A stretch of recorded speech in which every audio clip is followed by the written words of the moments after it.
সে এক কষ্টে 3টা সন্তান পেয়েছে। এজন্য আমরা হাজার হাজার শুকরিয়া। আলহামদুলিল্লাহ, আমাদের খুশি লাগছে।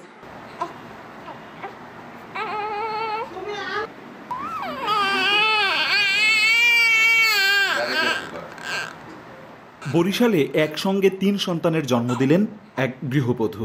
নাম তার মোসাম্মদ আখি আক্তার। তিনি মেহেন্দিগঞ্জ উপজেলার মোহাম্মদ ইকবাল হোসেনের স্ত্রী। এর আগেও 2টি ছেলে সন্তানের জনক তিনি। এবার একসঙ্গে এসেছে 3টি নতুন মুখ, 2টি মেয়ে ও একটি ছেলে। এ খবরে তার পরিবারে খুশির আমেজ থাকলেও নবজাতকরা কিছুটা দুর্বল থাকায় উদ্বিগ্ন স্বজনরা। শহরের বেসরকারি একটি হাসপাতালে তাদের জন্ম হয়।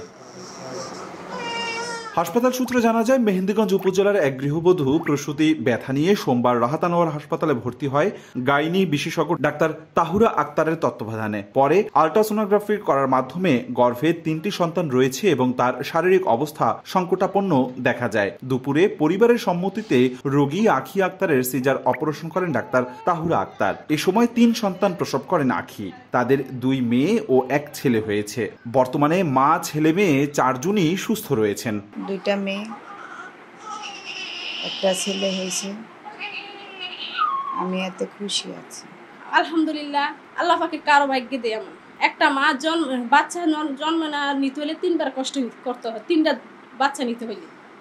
আর সে এক কষ্টে 3টা সন্তান পেয়েছে। এজন্য আমরা হাজার হাজার শুকরিয়া।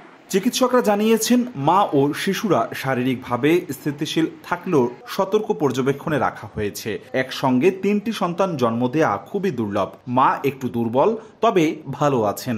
বাচ্চাদেরও পর্যবেক্ষণে রাখা হয়েছে। বর্তমানে মা এবং 3টা বাচ্চাই সুস্থ আছে। দেখা যায় 3টা বাচ্চা যেহেতু কিছুটা অবজারভেশন রাখাটা দরকার, কারণ বাচ্চাদের যে দেখা যায় ওজন একটু কম বয়সের এই ধরনের সমস্যা থাকতে পারে আছে। এই তো সেক্ষেত্রে আমাদের শিশু বিশেষজ্ঞ ডাক্তার ফয়সাল আহমেদ স্যার 3টা বাচ্চাদের পর্যবেক্ষণে রাখছে। ঘটনাটি হাসপাতাল কর্তৃপক্ষকেও করেছে গর্বিত।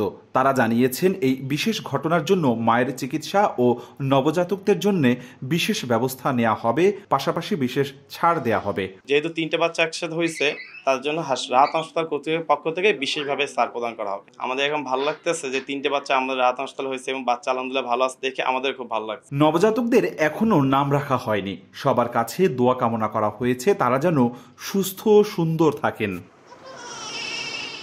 অপূর্ব অপু, সময় সংবাদ, বরিশাল।